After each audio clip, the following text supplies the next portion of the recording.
You're listening to The Art of Imperfect Adulting. I'm your host, Amy Stone.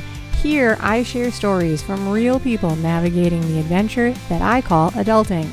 Are you ready? Me too. Let's do this. Well, hello, friends. In this episode, I'm going to introduce you to Julie Marty-Pearson, and we talk about a series of events that took place in her life that put her in a spot to really think about what she wanted her life to look like, and then what she did after she found herself asking that question. If I was to oversimplify all of the things in this story in order to put it into one category, I might have to choose career change. But this is so much more than that. As I was thinking about the interview, about our conversation, about the threads that went through it, and all of these events for Julie, what might tie it together is the concept of identity and purpose. When something happens in our life and we question, what does this mean about me? What does it mean about who I am and what others see me? And then taking the time to ask on purpose, who do I want to be? Or as I think it might show up in my mind, okay, what now? We also talk about pets. Julie loves pets, and you'll hear about that. So, are you ready? Of course you're ready. You're ready. You're ready. All right, let's do it. Julie Marty-Pearson, welcome to the Art of Imperfect Adulting. I'm happy you're here. Are you ready for a fun chat today? I am so ready. Thank you for having me, Amy. Oh, yay. Thank you. All right. So I start all of my conversations asking my guests what part of the world they call home. So tell us where you are today. I am coming to you from central southern, very sunny and hot California. Very I- nice. Very nice. Yes, I live in Bakersfield, which, for those of you that don't know, it is about 2 hours north of Los Angeles. We are in a valley surrounded by lots of agriculture and oil fields. I think that's where the So, carrots come from, right? You guys are the, yep, yep. That's where my we carrots have come a from. We have a lot of carrots, potatoes, nuts. The Valley of California does a huge percentage of the world's nut growing. So I grew up here. I live here with my husband, and someday I'll live somewhere slightly cooler, but for now, it is still home. Love it. I love it. I love it. We drove through on a family road trip, and I was like, look, carrots, look, other food. I'm an excellent road trip guest, as you can imagine. Okay, so in a second, we're going to start the official interview, which is not how charming I am on long road trips. But I have one more question, which is what is the last compliment or kindness that you gave someone in your life, even if it was something small earlier today? It was actually yesterday. I got to go to my nephew's music concert, and the person who leads this special summer academy in this one of the school districts here was actually my junior high school band director and teacher. And so I got to see him and say hi, and I posted the picture we took and talked about how important music is in education and how music teachers need to know that they're making a difference in kids' lives every single day. Beautiful. That is super fun. So you really like you grew up in this town and you're still connected to family in that town. Wow. I love it. Yeah, I love it. I'm third generation on my mom's side, born and raised here. Yeah, you've got deep roots in this town. That's Yep. fantastic. All right.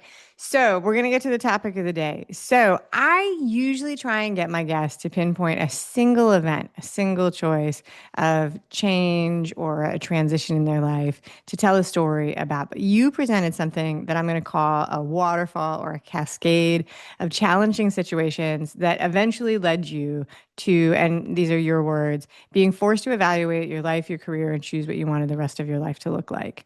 So that's what we're going to talk about today. In sequence, you start your story with a diagnosis of kidney disease, death of your father, losing a job, a hysterectomy, and then COVID lockdown.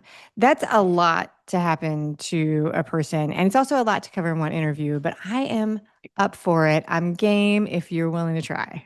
So, shall we do Absolutely. it? All right. I want to start by backing up. before this cascade of events kind of happened, just to get like a benchmark, like what was your life like kind of thing. So when I think that based on the information you gave me, this all sort of started to happen shortly. It was sort of around your 40th birthday. So let's go back a little further, maybe around you were around 35 years old. Mm. Tell us a little bit about what your life was like. Did you feel content and successful? Like, what were the things that were going on then, and how did it feel? Yeah, no, that's actually kind of perfect timing to start the story. So at 35, I had kind of achieved a lot of what I wanted to do. I had gotten my doctorate in organizational psychology. I was working in administrative positions in higher education. I worked in various colleges and universities all over California. And I loved what I was doing. It was my goal to have these type of positions where I was involved in what we call accreditation, which is very important for schools to go through because that's basically what makes them legal and able to give degrees to their students. So, as you can imagine, it's a very important job. It's also a very stressful job. Okay. So, but also moving up in higher ed usually means you have to move to a new school or university because there's not a lot of upward movement available at the same school. So a lot of us who work in this area, whether you're professors or teachers or staff or whatever, often move around. So that's kind of where I was at 35, going from one experience to the next. And from 35 to 40, a lot of it was me commuting. I actually worked in places that were anywhere from 2 to 5 hours away from where I lived. My Okay. husband and I have a home that we own in Bakersfield, and there are universities here, but I had worked for them, and there were only certain positions available in certain places. So at times I was commuting 2 hours away, 4.5, 5 hours away. So a lot of those were basically me living out of a suitcase. I lived where the school was during the week, and I came home on the weekends. And it was, kind of this roller coaster of always I never really had time to breathe. I always felt like when I was there, I was working and I was in it, and then I'd be home, but then I had to do laundry and where am I going? What's next? So, I was achieving what I wanted, and I did enjoy the work I did, but that 35 to 40 was exhausting physically and mentally. Did you know And that then? Were you aware of I how? did, I Okay. did, and it was things I consciously talked about because I've had autoimmune issues since I was a kid. So I've always had to listen to my body. And so that's why I didn't try to commute every day to some of the places. So like there was one in LA, which was only about an hour and a half, 2 hours from my house, but I knew I couldn't do it every day.